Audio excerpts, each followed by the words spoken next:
Being flexible and taking responsibility for your decisions are essential for success in your life.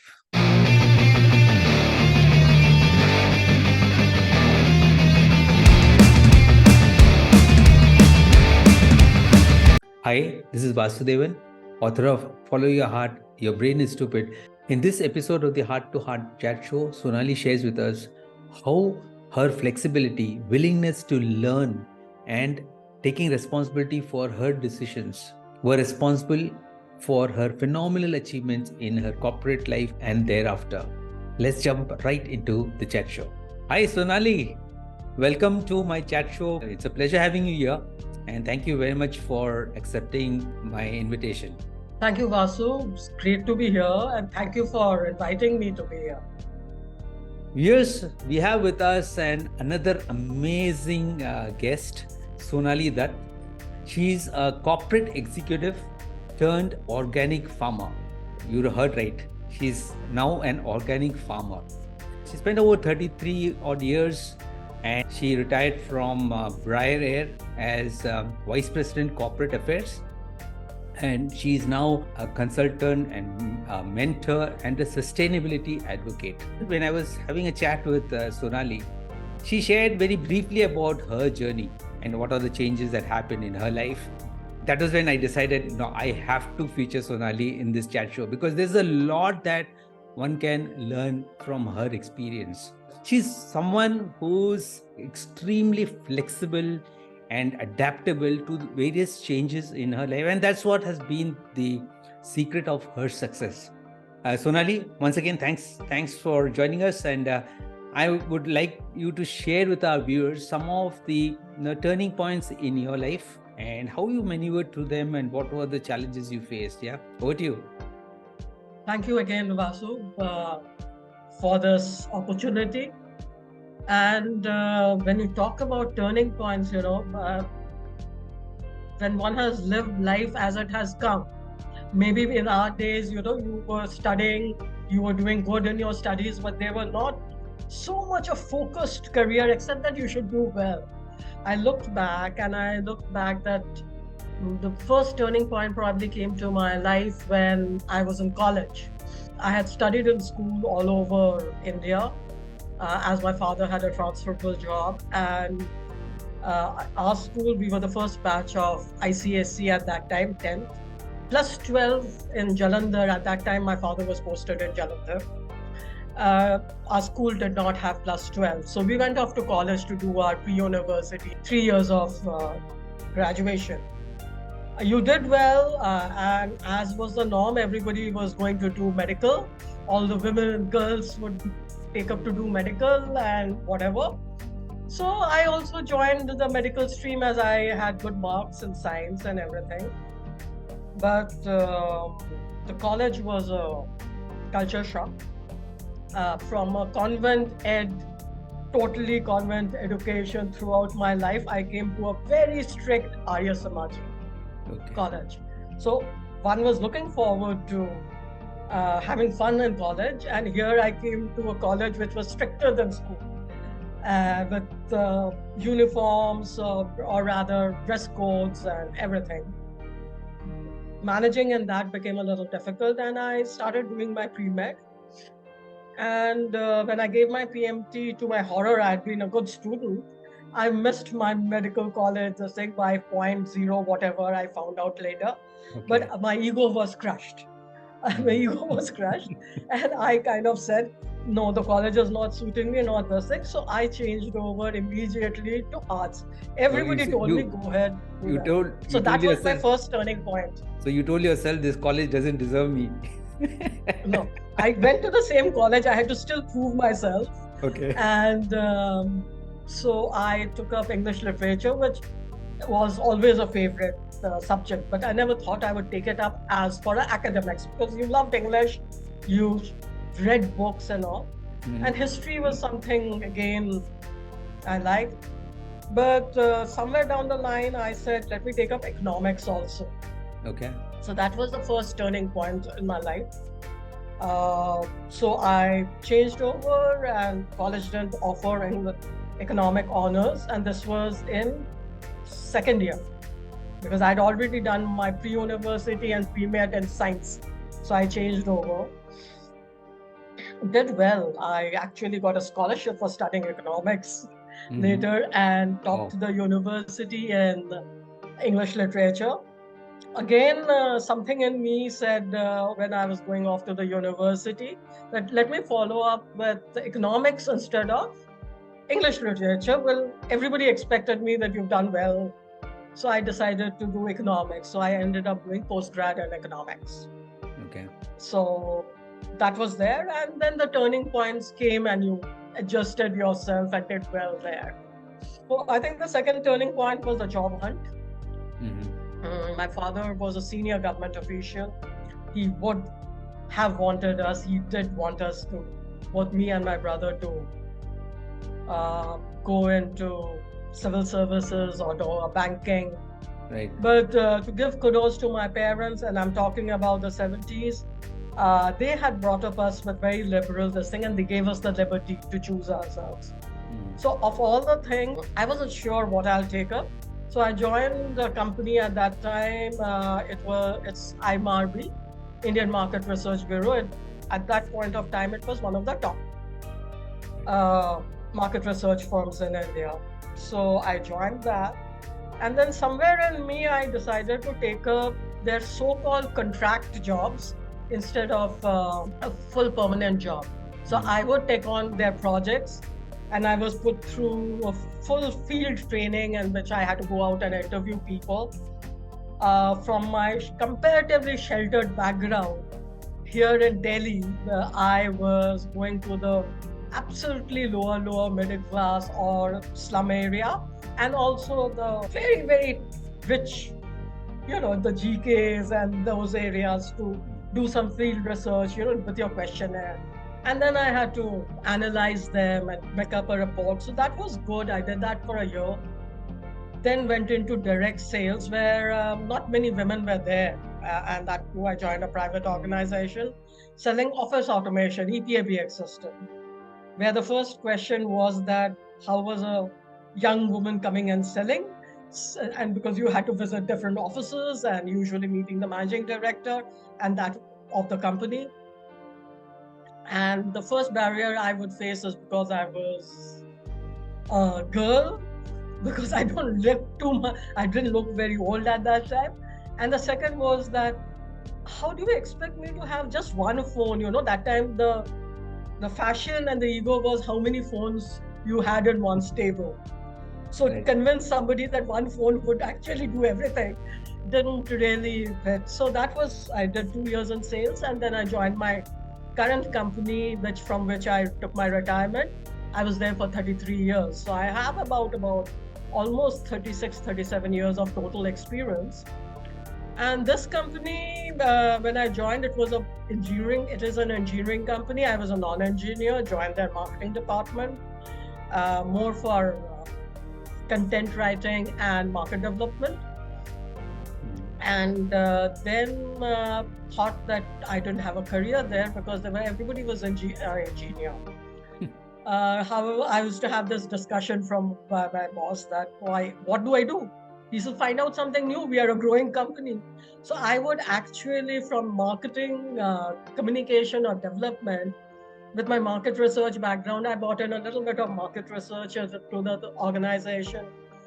Then studied a little bit of branding, enjoyed that. Of course, it was an extension of marketing, got into IP, intellectual property. So trademarks, copyrights, etc. By that time, our company was expanding, and I was sent out to Malaysia to develop the market there. We were setting up a new office there. And there, everybody took me as the expert from HO. So they wanted to know me, what were the HR rules, what did the servicing people did, what did the sales, what was the IT background. I had no clue because I was also pretty new in the organization, but I knew my job well.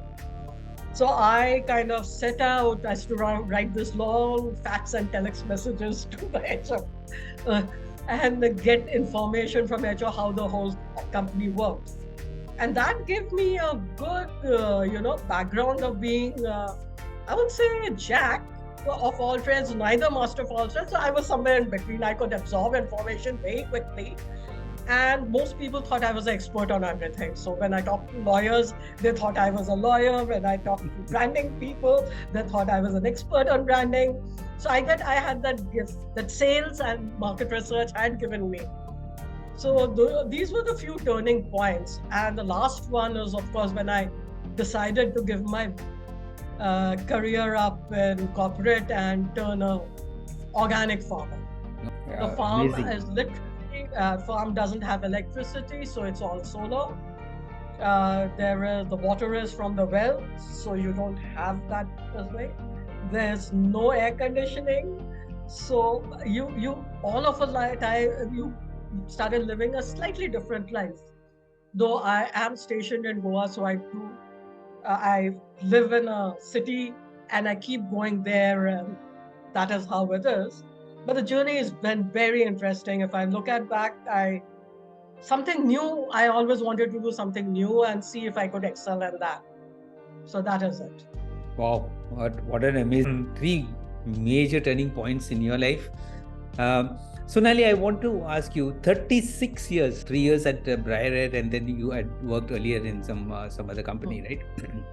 36 years in corporate and now an organic farmer. Why this decision? Actually, I mean, more as a lark, I picked up some agricultural land with a friend. Okay. A whole lot of us friends one day when we'd gone to attend some program, a foundation program of an NGO. We all thought we should be, getting into this. Looks very nice. Okay. While there were 6 or 7 of us who intended to buy the land together and do something when we all retired, only a couple of us managed to do that. So I bought up this land, but I was more as a tourist, and I really didn't know what I would do of it, except for that it was somewhere near Goa. So that was the thing. But somewhere down the line, one day I think I was taking a youngster in the department I will say to task, but explaining a few home truths. When they turn back and tell me, what would you know? You have a big cabin, you have a driver and a car, you have your own house. What would you know of anything? You know how hard our life is. So I sat them down and I told them, listen, I have busted, I've walked it. And these were the days before we had mobile phones and everything. So today what you see, and you've got education which gives you specialization. I'm a postgraduate, and that is it. So I'm probably the most uneducated person in the room. So if I could have made it, and it is hard work. There's nothing called a shortcut. Right. And there's nothing called the ideal job. You have to see you get something you like, but you also have to make the best of it. If you are unhappy with that, you will always make yourself unhappy and other. It's a vicious circle. You'll not do good in your job. You will always feel that people are unfair to you. But I did think about it. Is that what my life has become? A very secure, I have a position, I enjoy my work. But am I challenging myself? There was no need to prove anything to anybody, neither myself. But I thought when I was hitting 60, why not? So I told our managing director to whom I report that listen, I think I'll not take an extension or be a consultant. I will give up the job. So everybody was quite, they didn't believe me. And there were bets running whether I would retire or not.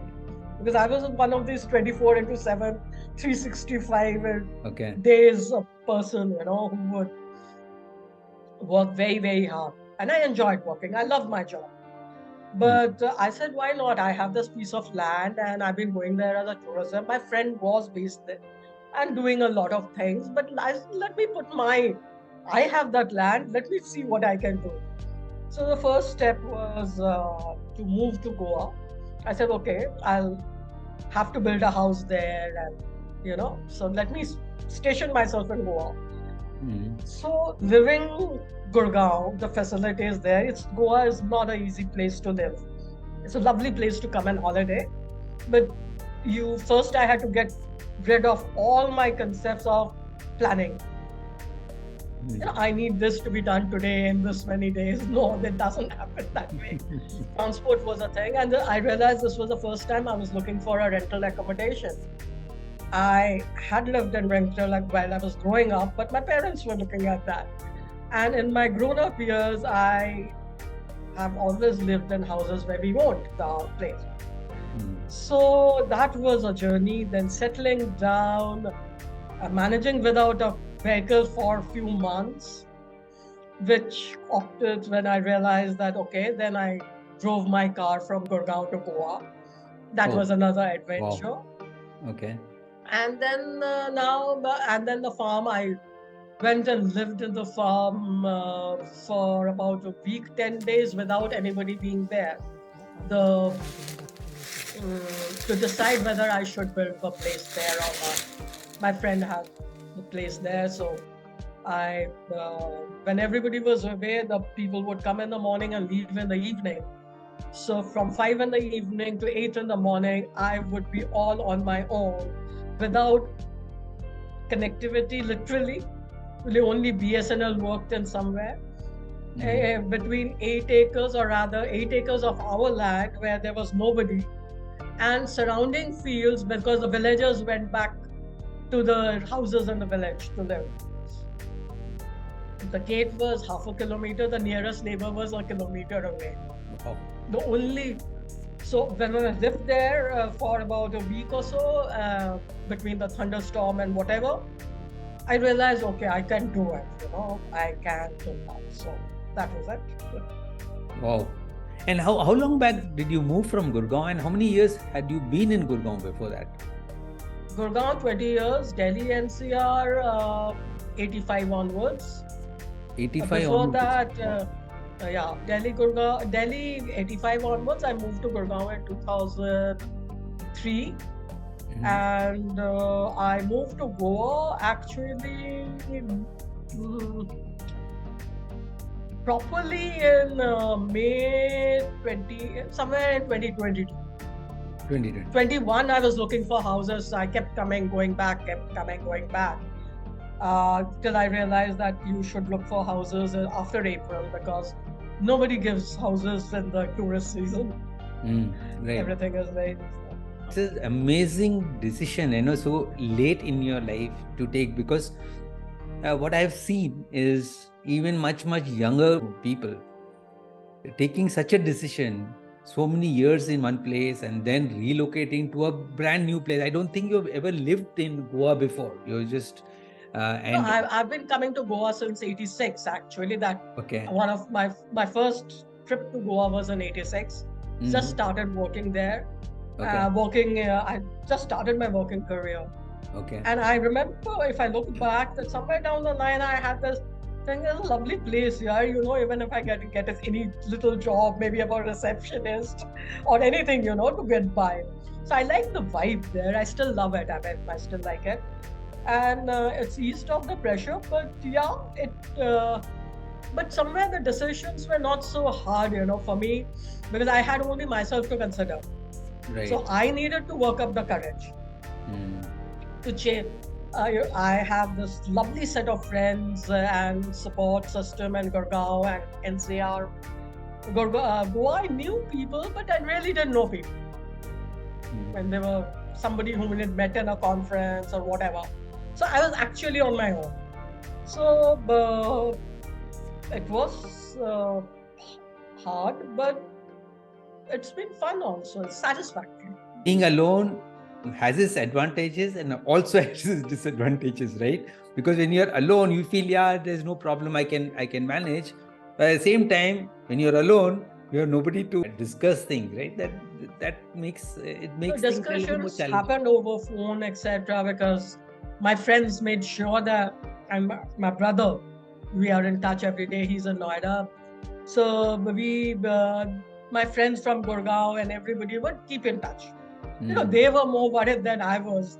and more about that, what the hell I was doing. And everybody was pretty sure, including the organization I work with, people that, okay, this is a phase, 1 year, she's got bored with the work, 1 year, she'll have her adventure and come back. Come back.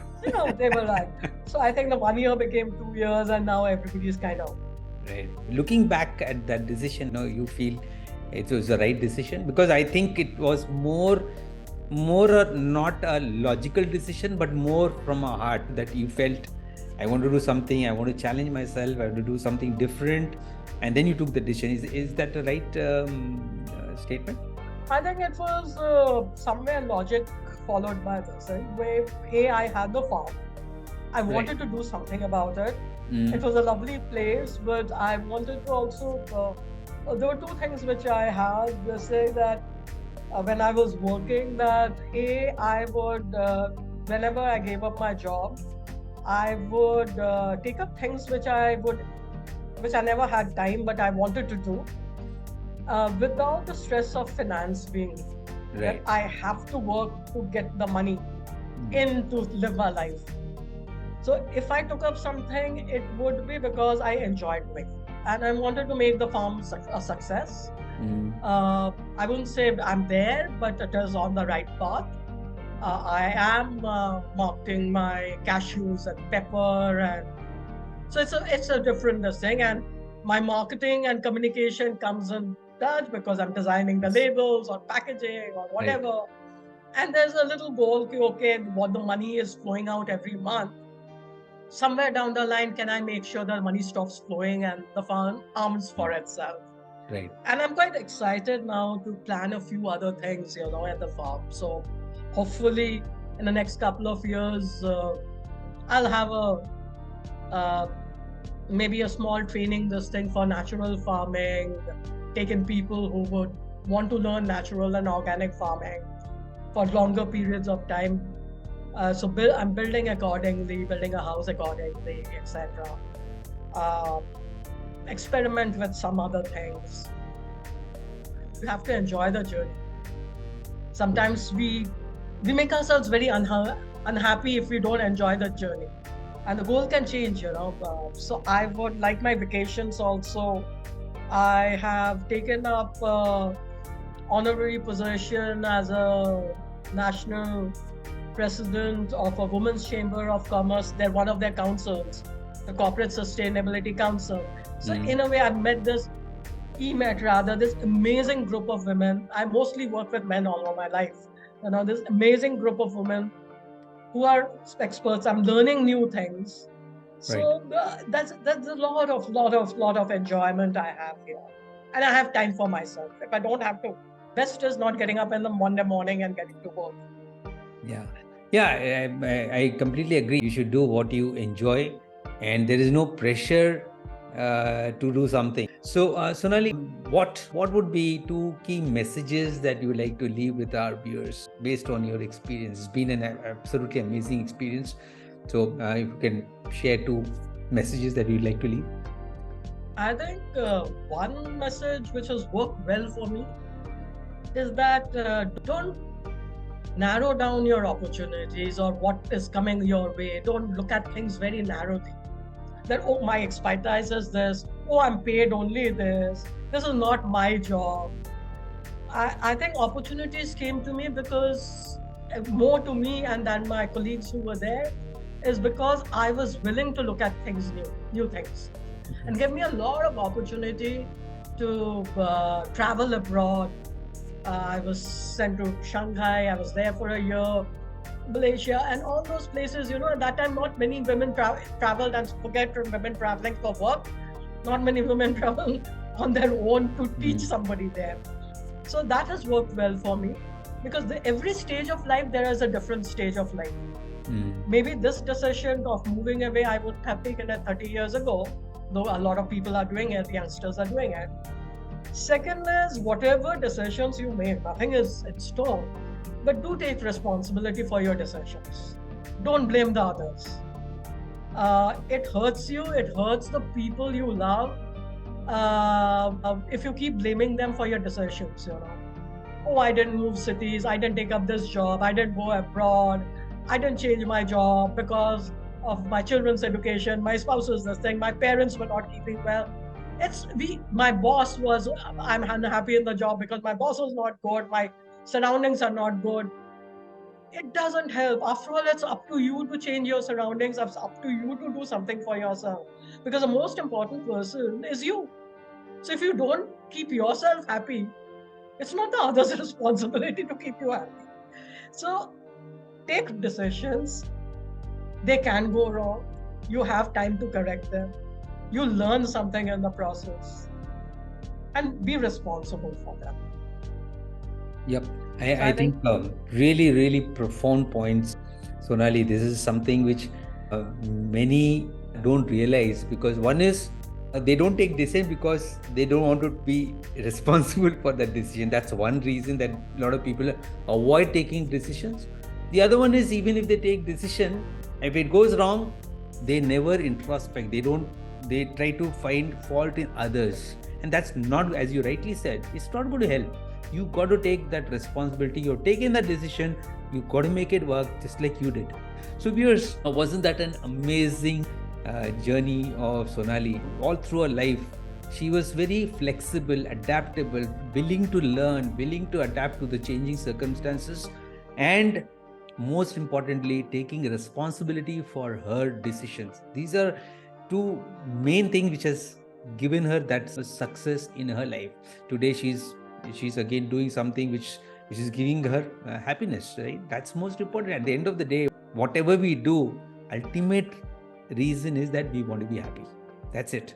As he said, it's not the goal that will give you happiness, it's the journey which is most important.